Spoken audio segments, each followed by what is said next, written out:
ay Marama Touré tun berrobe kadi homben wadde video e worbe wada wedo video wata debbo ya kaso ben fo ko non fo wonno do innugol ju on do yo ya prison ben jube do ya prison ben don non andata ko pay ko to ben ay be fuddaki vi mabbe don ben ay be hebal 25 ans ben ko bobo be non ben be naati kaso fi tumbe wadi erreur goto be wadi onon inni be yo ya kaso hande kon wadi non o do merita ya gol kaso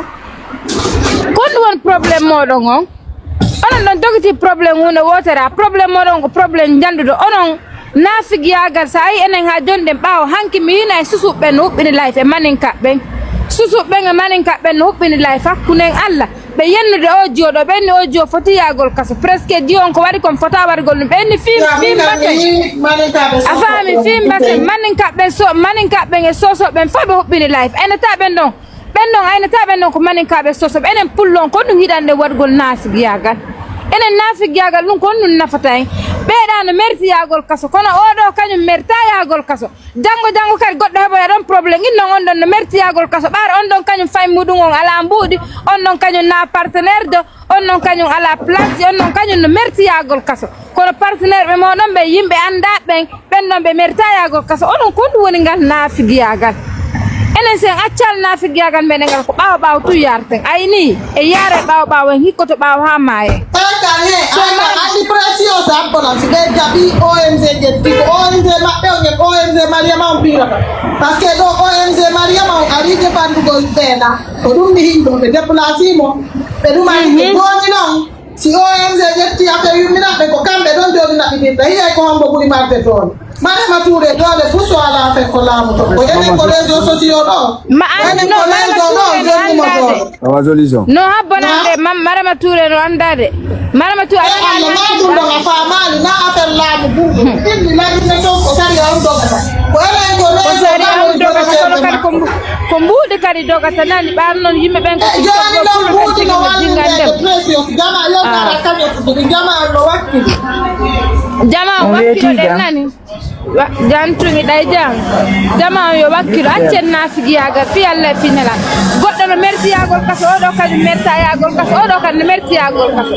ɓay ko yeeyi kaso oɗo kañum merta yagol kaso accen nafigi yagal fi Allah selen dimpiji ɗon wonen en fof koye hunde wotere fewno koye juwe ko yayno ɗo kaso mi yaltuno mi huɓɓini live mi waɗi vidéo yaɗon ko vidéo jan to yennu ɗon nan hande ɗon faala ɓen taɓe yaka so fi on ni arte ça Assalamu alaikum. Alaikum salam. Termini wako. Okay. Jallo abboto bari an abbo ko jallo men gentima. Dede jallo. Na? Okay, da genta non kono maranga ko ala fimo. Ah, mi ko mari mi ko mi inna. Ko be woni ko wadde na ko mo ifew. Jiyo ngala gonga few wirtugol be yummirabe do. Mano koy juwe koy labe koy sai koy wadi dum ko dayre yagal ma dum goddo a piyata goddo a gayna filma mo wenga ko réseaux sociaux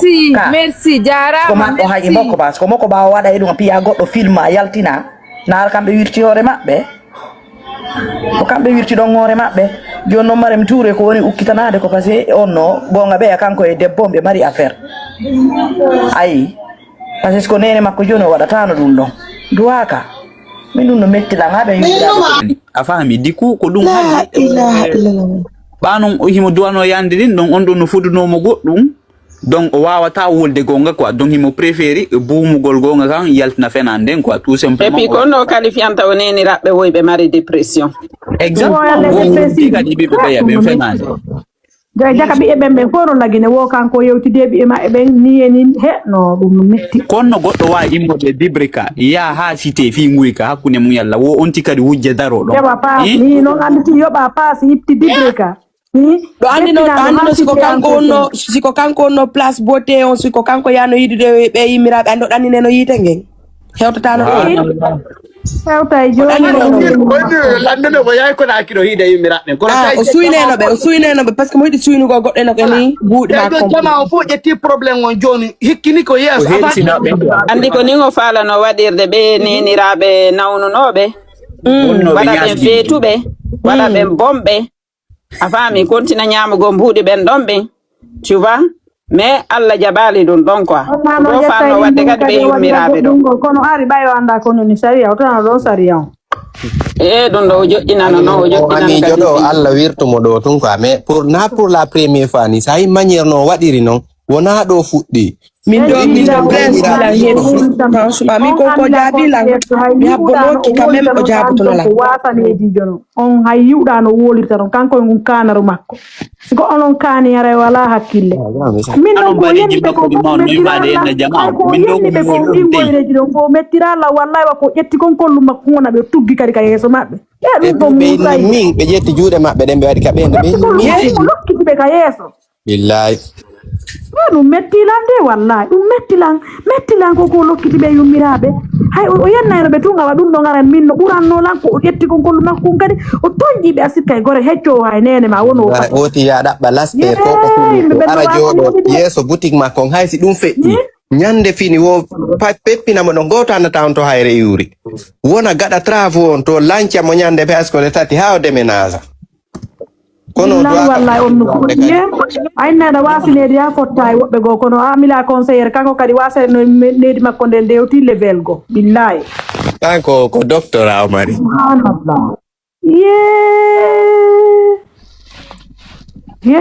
mboti kon hom wodi tan min on do kam pour la première fois mi ko fami mi naade ko hore anko sista santé bote wolayno hari non mi sifa mo be hari mi famali andi mo Allah li yani e faida Allah yaltinde go kan e go yaltinde andi joni ko honto wolirayno e ko sabu honndu o wolayno te fo andi na min to do min ko wadi lan ko fandani lan duano la ba mi ga compte ma afami ba mi ga compte ma souvent mi ya video ji mari min na nganda hunde joni do ganda yer saka fuddi tarde de jallo maytu Allah joni tino lan gonga goyi letta ettino gonga Allah jonde tino la gonga depuis nebi kono woni ari yali gonga kan mi Allah jonde tino la gonga mi toñata goto mi ko mi hulowo Allah mido mari mawbe kadi non teddube kadi non ando lande fatako mari mawbe teddube ko mi hulowo Allah no pijugo no to mi hersay wadugo sabu famille an parce que mido mari famille jando nantudo inde donc pijugo no ton ko mi wasine diwo mi hersay famille an miɗo mari yayiraɓe miɗo mari bappiraɓe miɗo mari kawraɓe mi hersay ñande go wotamin fottu tawa hara koye mi uggino yeeso maɓɓe voilà on faami ko ɗum mi hersirta piiji gono ka réseau sociaux ɗo sino min alamu mi hulata kala attaque ola miɗo wawi yaltude mi jaabo on tigi mais so yi onon attaque ɓelam ɓe fop fi o debbo mamum mi jaabaki on ko par ce que tôt ou tard miɗo andu non udditoyayno guite ko miññiraɓe am min miɗo hecci on. J'ai 45 ans. Mido yade fille 46 ans. J'ai un grand-fils de 21 ans. No gasa buya modon o à même âge que lui. Si mi wawa tan wallude mi lorrata on. Expérience réseaux sociaux mido mari buri on. Depuis 2015 milan ka réseaux sociaux do mido andi ko honno goddo jogorte mido andi ko honno piiji di gerdete ka réseaux sociaux do mi toñata. Mi aybintan surtout miñirabe am. mi wawata wadde ɗum mais so yimi yaltiɗo contre goɗɗo sekke no woodi komi yii kon yiyali mais ɓay haray fof no exciti on side on mo kala no ɗaɓɓude vue mo kala no ɗaɓɓude buzz mo kala no ɗaɓɓude abonné mi felata hay e goto sa yi an aasi ha hande mi jabaki ma et pourtant mi jabaki ma vidéo ji ɗi waɗɗaɗi fopp mi adressake ma personnellement mi waɗi photo ma mi jaabima je ne fais pas même ton nom je n'ai pas prononcé onon ɗo boyi attaqué la mais hay mi yiyala e vidéo ji maɓɓe parce que je ne m'arrête pas à ça mi feƴƴay mi darata ko goɗɗo yennatala buy weltino on side ɗon yimɓe buy acci commentugo ka page an yimɓe buy ɓe désabonnaki de mais ɓe acci commentugo ɓe signali page an o je vis les faits de tout ça mais ɓaynaka page an mi wuuri miɗo mari golle ɓaawo ga alhamdulillah miɗo mari moodi yiɗo ɗola wonɗo gollude wakkiliɗo mi lanka an mi seli ɗon mi jokki ha jam miɗo anduno to ou tard Allah jonni taylan gonga o debbo mamu mi aña o mi nawla o mi wona contre o ko woni l'injustice miɗo sutino ko intérêt makko o jokki kono darnira suudu makko no hande o gayni darnude Dieu merci bureau mi encourage no yo heɓu bureau yo heɓu oto ko gollira je l'ai beaucoup soutenu c'est vrai mi naɓanano mo mbuuɗi mais yimɓe famɓe am bus yimɓe makko bus soutenimo debbo gono États-Unis on debbo addanolam preuve ji ɗi foppo debbo finance ɗo jaamiw on debbo finance jami ƴetti finance forage kadi ƴetti mbuɗi jonnimo landimo yo waɗumo juste on debbo haɓuduno hay e famille makkon sabu ɗum on debbo landimo juste waɗan contacté imam o sali kutke kuttu waɗugol mo contacté imam o finance jami o finance forage kono haɗimo waɗugo contact et imam qu'est-ce que ça pouvait la coûter? Non, o jaɓali waɗugo debbo on contacté imam pendant 1 an o debbo no noddude mo ñande go yo debbo contribue hani o wowlay inde on debbo ko on debbo adda mbuɗi wonɗo Amérique on finila mi wondrange Allah lanɗo en moins de 24 heures mi immini goɗɗo mamu o soodi biredi o yehi ha ka jamiu o yiide imamu o ƴetti numéro de téléphone maɓɓe o addanila mi ƴetti mi jonni debbo on Amérique debbo welti hanon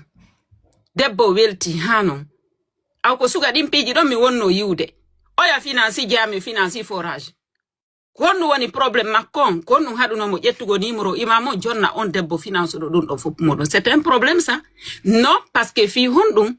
o falanoka imamo e wowlan debbo golle ko waɗi ɓaawo ton ko o darni juste jami o mais seraji ɗin ɓaawo jami on wona e toilette on ko duwano waɗede ko woncutugo kuuro on o waɗali ɗen golle ɗo fof muɗum golle ɗen laaɓali o debbo landino ko fof o waɗali imo andi kadi financement ko waɗi ko nder ton na mbuuɗi debbo fof o ukki nder ton parce que ko on sahi ɗo yehi o soodi oto o soodi moto donc elle avait eu beaucoup de choses en ce moment là mais ɓay yimɓe ɓen famata sa ari a wowli ɗo ɓenna non c'est la jalousie je suis jalouse de personne je ne fais que dire la vérité. Donc golle ɗo woni wadde ɗe no moƴƴi golle gono ton no moƴƴi miɗo souteni mais golle gono ton c'est pas du bon travail fait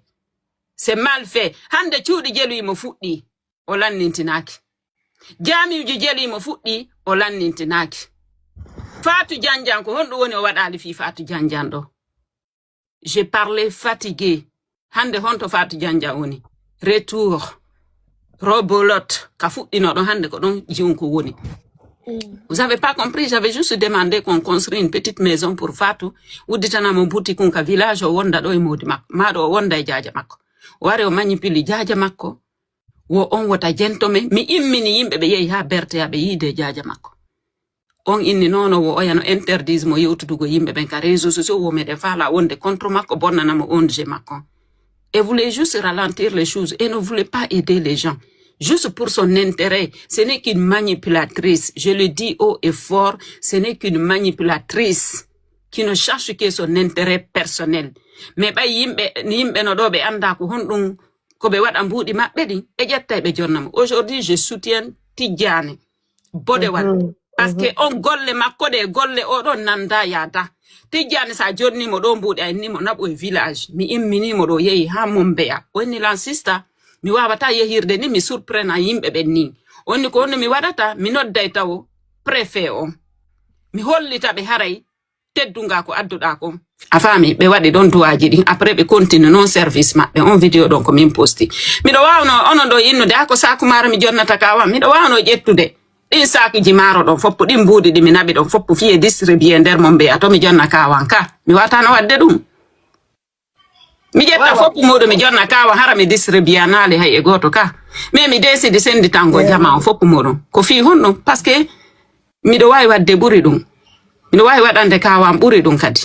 donc quand on fait les choses il faut respecter ce qu'on fait on fait les choses correctement oya yehi o filmi min kawan mi suuɗiɓe parce que min ɓen ɗon ko min décide publigo fi wata ɓe capture ɓe yenne ɗo mais ɓeeɗa ko golle oɗa golle Tidjane na golle anno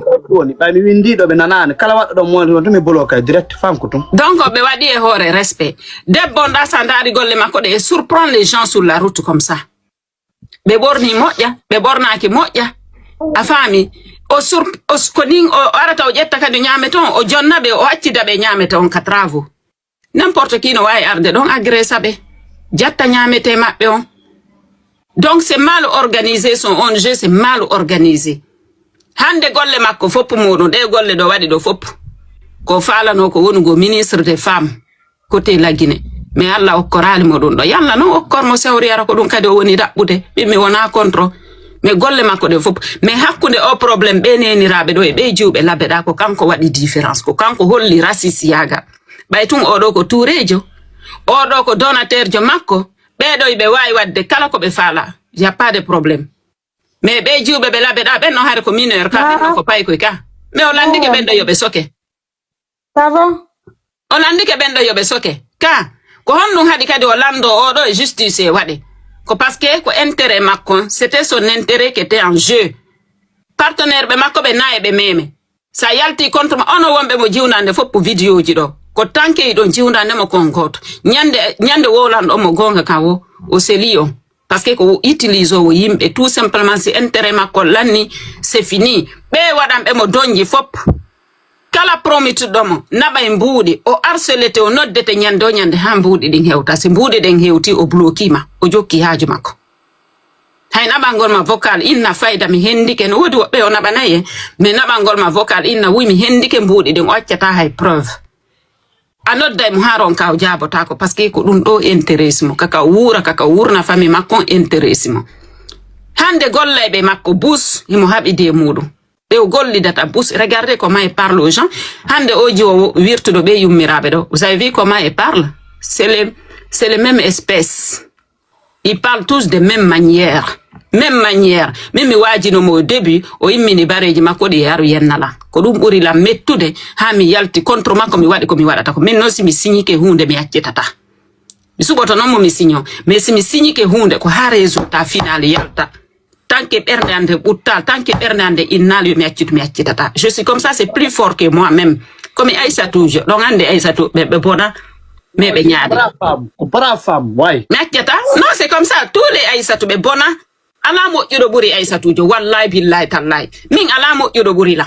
mais yiɗum yimɓe men guinéɓe buy mi adday ɗo mi loja ɗo moda wolta hay fus ni jo étudiant jo yanɗo ka golle maɓɓe honno ka lekko parce que o mara hari hay ko ñamay mo soñji jiwon mo addaɗo mo gagni visa campus a faami mo addaɗo depuis mois de septembre o mara famille ɗo hay e goto o mara hay fus o yani ka lekko makko ɓe ƴettimo ɓe naɗi mo ka